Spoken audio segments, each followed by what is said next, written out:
You're listening to TIP. On today's show, I had the opportunity to meet with psychologist and behavioral finance expert Daniel Crosby. Daniel earned his Ph.D. in psychology, is currently the chief behavioral officer at Brinker Capital, and is a USA Today and New York Times bestselling author. I hope you enjoy this thought-provoking conversation with Daniel Crosby. You're listening to Millennial Investing by the Investors Podcast Network, where your host, Robert Leonard, interviews successful entrepreneurs, business leaders, and investors to help educate and inspire the millennial generation.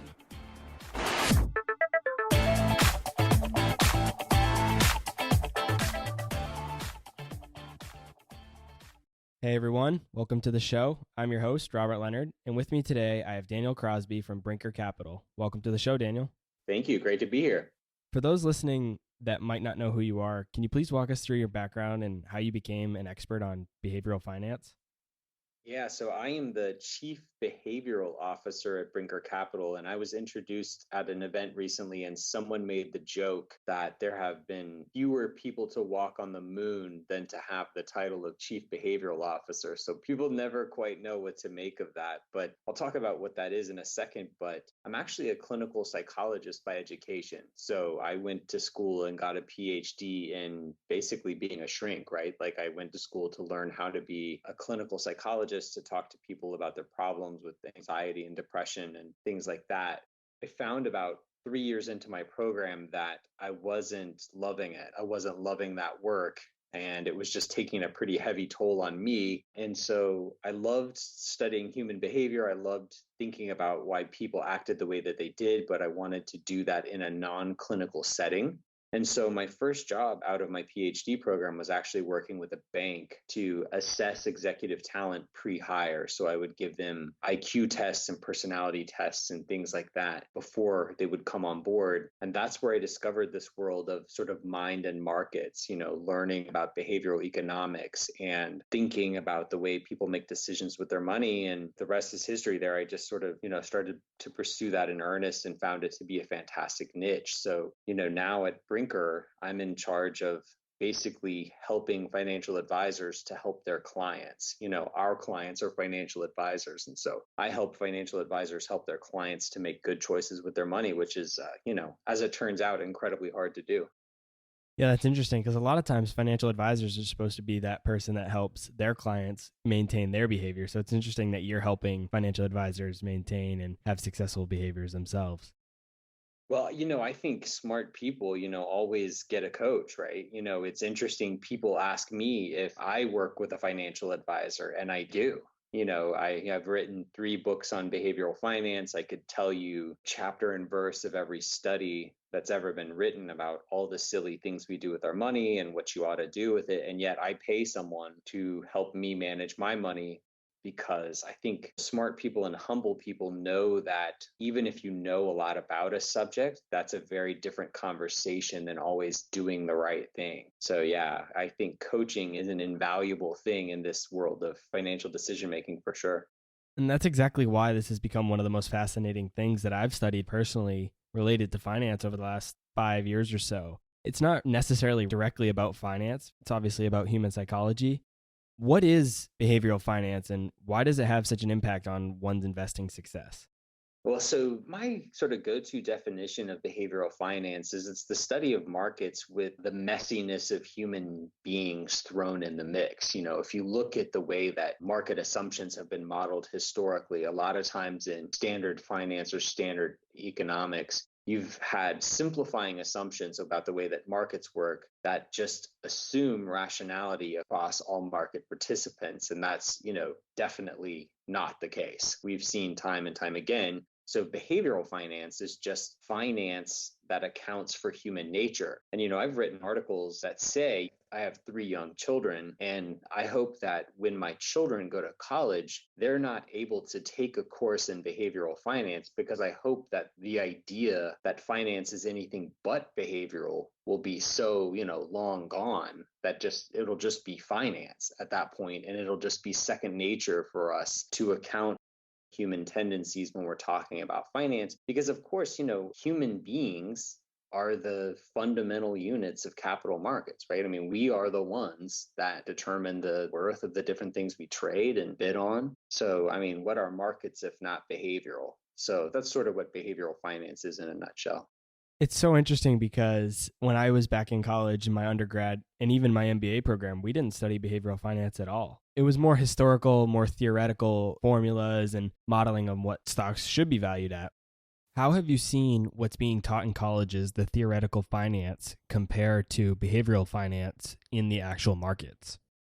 Well, I mean, we're looking at a really fantastic example that's top of mind just in the last couple of weeks. So, traditional finance would say the price is always right. That the price of an asset always fully reflects all information that's available about that asset. So, effectively, the price is always right. So, it doesn't do any good to sort of time the market. It doesn't really even do that much good to do fundamental research because whatever the price is what's accurate, right? Like it's reflected in the attitudes and the information of all market participants. Well, you look at something like WeWork. WeWork 2 weeks ago was worth $50 billion. And then some, stuff started to come out that, like, oh, well, maybe we don't like the character of the CEO. And then it dropped to 40 billion and then to 30 and then on to 10 and then to 7. And they just pulled the IPO. And what's fascinating is no new information came to light during this time. It's not like there was some huge revelation about WeWork. Everything that led to the ultimate pulling of that IPO had already been in the press. You could argue that it got wider play. You could argue that it got picked up in some more prominent journals as it went to IPO time.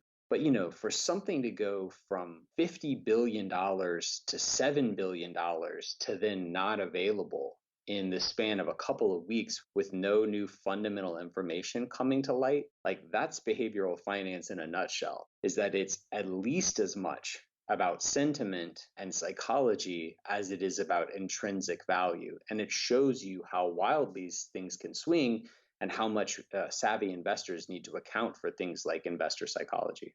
Yeah, WeWork is such a great example. I'm so glad that that's taking place right now so we can talk about that. How about outside of the stock market? Where have you found behavioral investing having a big impact? How about real estate or cryptocurrencies? Does it take place in those markets as well? Let me speak to both of those markets because I think they're good examples. I meet so many people. I travel a great deal. I meet lots of people. And when I tell them what I do, everyone, is like, what? Like a psychologist that studies the stock market? Like that's not a real thing.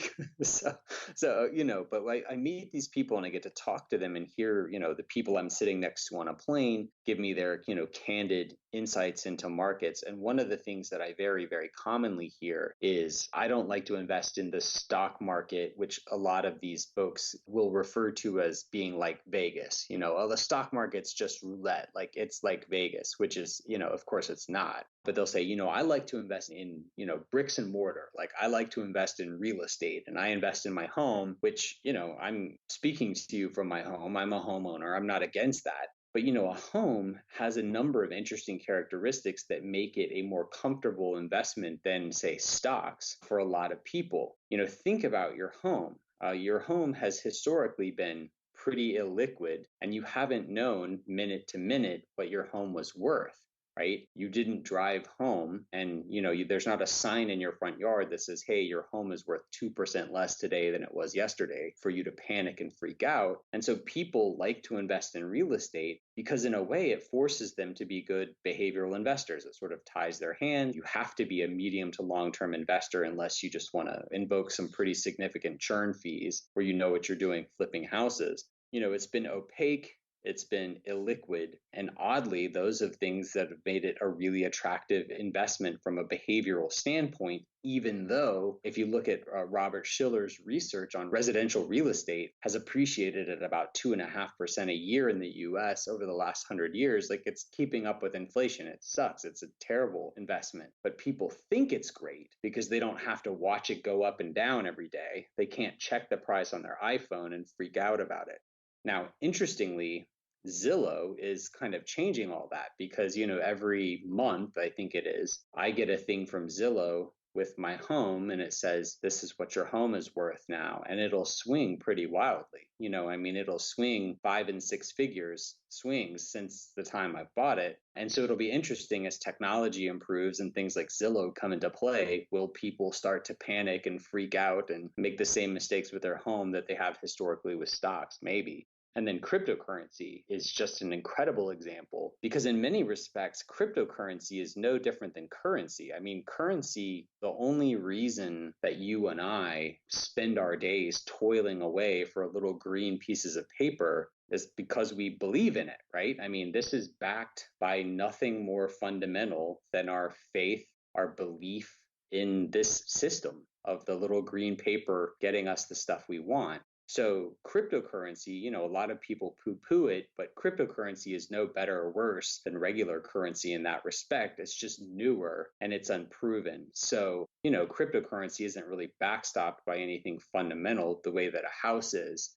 Any asset you would choose has an element of behavioral psych to it. Do you think that the run up to 20,000 was driven primarily by behavioral psychology in cryptocurrency markets and specifically with Bitcoin? Yeah, I'm no expert here. I wouldn't begin to know how to put a value on cryptocurrency because, there's no dividends. I can't do a discounted cash flow analysis on it. I can't, it doesn't keep the rain off my head. But that's not me knocking cryptocurrency. It might turn out to be wonderful, but it shows you, the run up to 20,000 and then the precipitous drop since then. All of these things are investor psychology. And, it's probably too much on the upside and probably too much on the downside.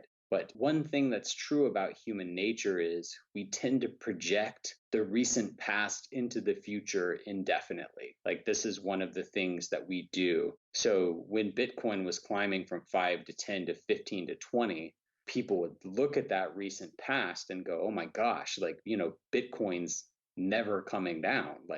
And the same thing on the way down, people see it getting halved and people seeing dropping precipitously and they go, oh, this is all that's ever going to do. The truth is probably somewhere in the middle because trees don't grow to the sky, right?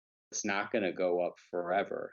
And so we have to be careful to account for mean reversion in markets because we tend to think that whatever's happened in the recent past is going to keep happening forever. And markets have a way of proving that wrong. Not only in the cryptocurrency market, but in the stock market as well. There's been a lot of examples, I think, of FOMO and fear of missing out. And you've developed a popular framework of principles that someone can use to manage their behavior when investing. Can you share with us those principles and how someone can manage their emotions more successfully when investing?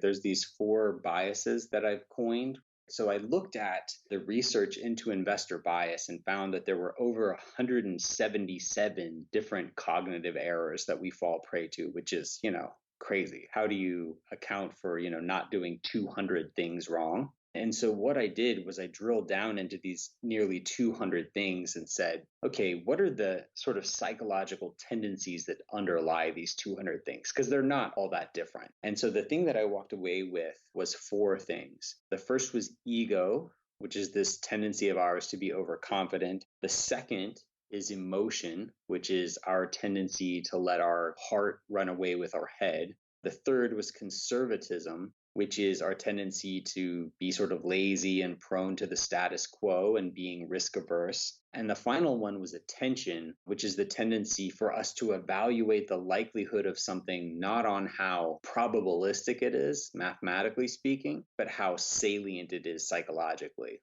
Many more people die every year taking selfies than are eaten by sharks. And yet, we're scared of sharks and we're not scared of taking selfies because the shark attack is, the shark attack is much more salient. We can imagine it. We can envision a shark attack more catastrophically and more vividly than we can envision, drunkenly stumbling into the road while taking a selfie. Those are sort of the 4 major investor biases that I identified in my books. And, I feel like if we can develop frameworks for keeping those things in check, you're sort of on your way. You've also talked about the idea of worrying less about the economy and becoming more focused on my economy. Can you please expand on that a little bit for us? In my book, The Laws of Wealth, I set forth what I call these 10 commandments of investor behavior. And the first one is that you control what matters most. And so what I find when I'm out speaking and lecturing is that most people have questions about externalities. They want to know things like, what's President Trump going to do with trade? Or, what's North Korea going to do with their missile program? Or, what's going to happen with Brexit? So they're sort of worried about geopolitical stuff that's outside of themselves. And all this time, they're not doing the blocking and tackling. Like, they're not automating their savings. They're not taking appropriate risk. They're not working with a professional who can keep them on the straight and narrow. And so most people are worried about the economy, but don't even have their own houses in order. So that's, sort of step one. And then the second thing is there's also a lot of research on how personalizing a program of saving and investing can lead you to make better decisions. There's research that shows that people who looked at a picture of their children before making a saving decision saved 2.5 times as much as those who didn't. There's research that people who name their accounts, like, this is my go to Hawaii fund, people who name it with their values and the things that are important to them, they're 3 times as likely to stay the course. They're 2 times less likely to go all to cash. Just personalizing the process, making it personally meaningful in that my economy sense, is a way to get you focused on the right things. And it's sort of a weird psychological trick to get you doing what you ought to be doing.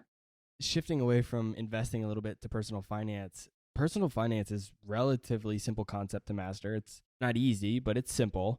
Spend less than you earn, save, and invest the difference. Yet so many people still struggle with getting their finances in order. How does someone's psychology play into managing their personal finances outside of investing? It's interesting because we all grow up with these money scripts, right? Like, money is fights about money, the number one cause of divorce in America. We grow up in these families, many families, most families even, money is a little short. Even in families where money is plentiful, it takes on a whole new complicated dimension around, is this all we're good for? And like, how do I keep my kids from being spoiled? I work with people very often who have a whole lot of money. And you'd think that all the psychology would disappear when you're relatively flush, but in some ways it just compounds, because it's like, how do we pass this wealth on to our children without totally spoiling them and ruining them? And so no matter whether you're from a poor family or a wealthy family or anywhere in between, you grew up with these messages around money, and it really is perceived by the broader culture as sort of liquid happiness. A lot of what we strive for in life, to be accepted, to be loved, to have a community, money is seen as a proxy for this, or a shortcut to these things. And so I think on the personal finance front, it requires us to get a little bit, psychologically naked. We have to get a little bit honest and self-disclosing and self-reflective about, what does money mean to us? And like, what weird messages did I maybe get from my parents about money? My dad is a financial professional. And so I grew up talking about money at the dinner table, grew up investing from a very young age. My dad hated debt so much that he wouldn't let us say the word debt. I grew up in a very religious household where we weren't allowed to swear, of course, but he said, debt is just another 4-letter word. And so when I went to buy a home, a couple of years back, well into my 30s, I didn't have any credit history. And so it actually became problematic for me because I didn't have any credit history to speak of. I'd always paid for everything with cash, didn't have a credit card. It hurt me. And so, it was one of those things where this money script, which was well-meaning and well-intentioned, and there was an element of truth to it, actually came back to bite me a little bit. So, studying, learning about the world, getting outside of those money scripts we grew up with is an important part of personal finance. What other common misconceptions around behavioral finance or just human psychology around money are in the world today? I think one of the most common in the, we'll call it the personal finance investing social media world, is sort of one that lacks compassion, which is just a lack of understanding that most families just don't have any money to invest. There's a lot of families that are just squeaking by. And the fact that we can even talk about these things or worry about these things is quite a privilege. And so I think the accompanying advice there is the best investment that you can make is in yourself. The best investment you could ever make is in your education, your skills, your connections, because it's only as you earn money that you have any money to invest or save. Because for the majority, even of American families, even in the richest country on earth, more than half of Americans are not saving any appreciable amount of money. And so that's the place to start. Another one that's really pervasive is, what we'll call the latte factor, which is this idea that, you need to be cutting out coffee or whatever. And I mean, that stuff certainly adds up. But the thing to worry about first is the big rocks. Most people who have really burdensome debt, it's from college, cars, and homes. If you can keep your house in check, if you can drive a car that gets you from point A to point B, and if you can go, to a junior college for a couple of years or not go to that out of state college, keep those college costs in check, you're going to be a long way towards financial success, because it takes a lot of lattes to afford 4 or 5 years at an out of state school. Yeah, that last one is so interesting to me. And I think Ramit Sethi was the first one that brought it to my attention. And since then, Scott Trench from Bigger Pockets as well. But they both talk about that idea of your housing and your car is a lot of money. If your car is $300 and your latte is $3 a day, it takes a lot of lattes to replace that car or your mortgage or whatever it is. So definitely, you got to look at those bigger things before you start worrying about something as small as a latte.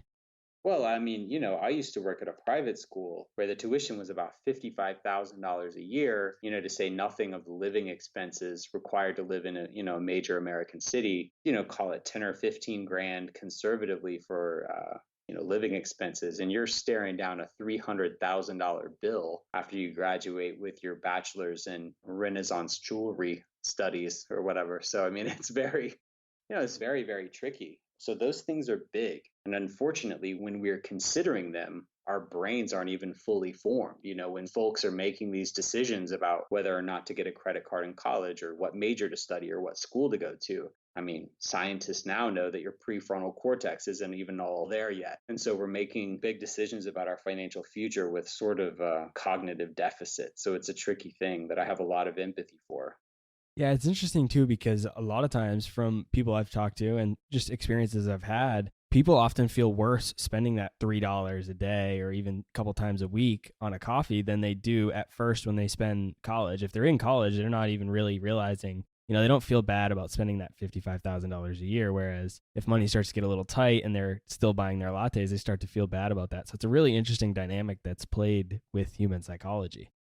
It's back to this concept of salience that I touched on earlier. That latte is very salient, right? It feels like a splurge. You do it, anywhere from daily to periodically, but it feels like a splurge. It's advertised as a splurge. My wife and I talk about this all the time because she's the more frugal of the two of us. And she'll say things like, oh, we shouldn't go out to eat so much. We should not go on so many vacations or not go out to eat so much.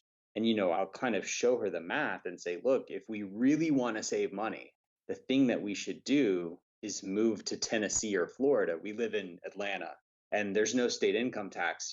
One state north and one state south, there's no income tax. That would save us an order of magnitude more money than cutting out, an out to eat once a week. And so some of these things can feel like a big splurge when in reality, they're not that big of a deal. But things like, your geography is huge. Your geography is huge from a cost of living standpoint, from a taxation standpoint, and some things like that, which may not be as immediately salient, people would be really wise to think about the tax profile of the state they choose to live in, or, the cost of housing in their metro, and, go live in Iowa and get Starbucks every day and be happy as a clam.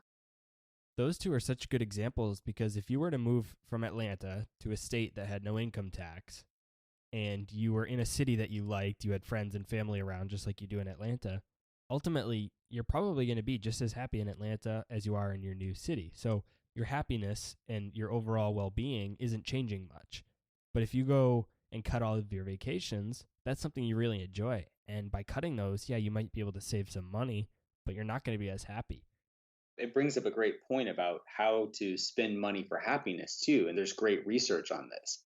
The research tells us if you want to buy happiness, there's a couple of ways you can do it. You can spend time with people you love. So, going on that vacation, buy your way out of things you don't love. So, getting someone to mow your lawn or clean your house or cook dinner, go out to eat. That's another way. and then you can spend it on other people. You can give generously to charity, you can treat your friends to something. So like, that's about it. So going back to the misconception idea a little bit, but tweaking it slightly, what investing advice do you hear given by experts that you think is inaccurate, sometimes makes you shake your head a little? And what do you think is the actual truth? Okay, so I will tread lightly here, lest I anger an army of bogleheads. So first of all, I'm a big fan of passive investing, right? So passive investing is great. I do a bit of passive and a bit of active personally. That's a longer conversation. But passive investing is great. But I think the enthusiasm of the personal finance community for passive investing and the recent 10-year fantastic market that we've had, I think that people have lost their sense of what risk is. I think people have lost their sense of what can happen. This idea that I read is like, just buy index funds because they always go up. And that has historically been true over the very long term, over 20 or 30 years. But most people can't stomach the ride that comes with that. So it's a little bit of a subtle thing, but I just think the average investor has lost his or her sense of how dangerous markets can be. If you look at the history of investing, the average intra-year drawdown over the past 30 or so years has been about 14% a year. We lose double digits just about every year at some point in the year. Usually that comes back. But every single developed market in the world has had drawdowns of 75% plus, including the US. And so markets can get enormously choppy, even if you're well diversified, even if you're doing smart things like diversifying and managing fees. So I think it makes the case for broad diversification within and between asset classes. Absolutely manage those fees, absolutely get international exposure, and just remember that the reason that markets pay so well is because they have tended to be very, very choppy, right? The reason that stock markets pay off nicely is because there's an insecurity premium that comes with all that volatility. And don't let the fact that we haven't had it recently blind you to the fact that it really is probably likely to be there in the medium to long-term future. I love that point. And I think it's hard for us to just talk about and for people to really conceptualize because, like you said, over the last 10 years, it's just been a bull market. And a lot of people listening to this show, and even a lot of people in the financial independence retire early community that are really into personal finance, have probably retired in the last 10 years. And so all they've had is a bull market. They might not even have invested in 2007, 2008 when things really go against you. So you got to remember, like you said, that things don't always go up, and it's going to be really interesting for how people react when things start to go against them like they did 10 years ago. I think the general thrust of the FIRE community is so positive, learning to save, learning to invest, learning to live with less, learning to eschew sort of wanton consumerism. All that is really positive stuff. But I do get concerned when I read these articles of, speaking to the very same thing that I'm talking about. It's like, hey, this person retired, they saved $500,000. Now they retired and they're going to live off the 4% rule. They're going to live off 4% a year. And that $500,000 could very quickly become $250,000 if you're not careful. And you've got to be aggressive enough. If you're going to retire early, you've got to be aggressive enough that you can keep up your purchasing power. And doing that means taking a measure of risk. So, by all means, work hard, save, invest, manage those fees, brush off consumerism, but just be a market historian and know that things can get really, really choppy, and be humble about that as well. Yeah, I love the community and the overall mission of that incentive in general as well. But it's so tough for somebody to conceptualize that without actually being through it. We can say, that you're going to have to see your portfolio go to 250, but you're not going to really know what that's going to be like until you actually log into your account one day and you've seen over the last 3 months that your account got cut in half. That's a whole nother psychology test that you have to go through. Man, I can't do it. Godspeed if you can. I know myself, I would freak out before it got to 250. So that's tough. That's what de-risking assets are for, right? And that's why you have a financial advisor, right? That's right. That's why I have a financial advisor. So if you were to summarize everything you've learned over the years into just one actionable piece of advice, what advice would you give to a millennial listening to the show today? The one thing, I've written 3 books on behavioral finance, and it really sadly can all be summed up by the word automate.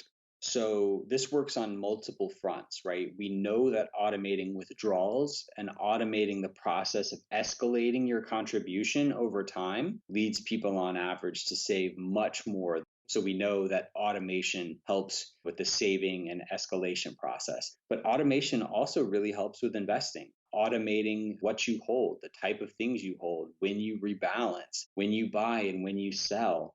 In my book, The Laws of Wealth, I looked at 200 studies. It was a meta-analysis of all the studies that have been done on basically free will, like discretionary decision-making versus just following simple rules. And it found that 94% of the time, following the rules meets or exceeds the outcome of making a decision just in the heat of a moment. Set them in stone and then just go do more important stuff. Like, this money stuff, this investing stuff is a means to an end. It's not the end itself. So automate your investing life and then, go write the great American novel, go to the beach, do something fun. This stuff is only a means to an end. If you get so busy having fun, then you don't think about your money and then you don't have a chance to mess it up. There you go. Thank you so much for your time, Daniel. I really appreciate it. Where can the audience go to learn more about you? Yeah, I hope they'll check out my books, The Laws of Wealth and The Behavioral Investor. You can find me on Twitter at Daniel Crosby. And I'll be sure to put links to Daniel's books and his Twitter and his social media in the show notes so you guys can check it out. Daniel, thanks again. My pleasure. This has been another episode of Millennial Investing. If you enjoyed this episode, you can really help the show grow by taking just 30 seconds to leave a 5-star rating and review in Apple Podcasts. This really helps more people discover the show and allows me to continue to bring on the absolute best guests for you all. I greatly appreciate the support, and I look forward to seeing you again next week. Thank you for listening to TIP. To access our show notes, courses, or forums, go to theinvestorspodcast.com. This show is for entertainment purposes only. Before making any decisions, consult a professional. This show is copyrighted by the Investors Podcast Network. Written permissions must be granted before syndication or rebroadcasting.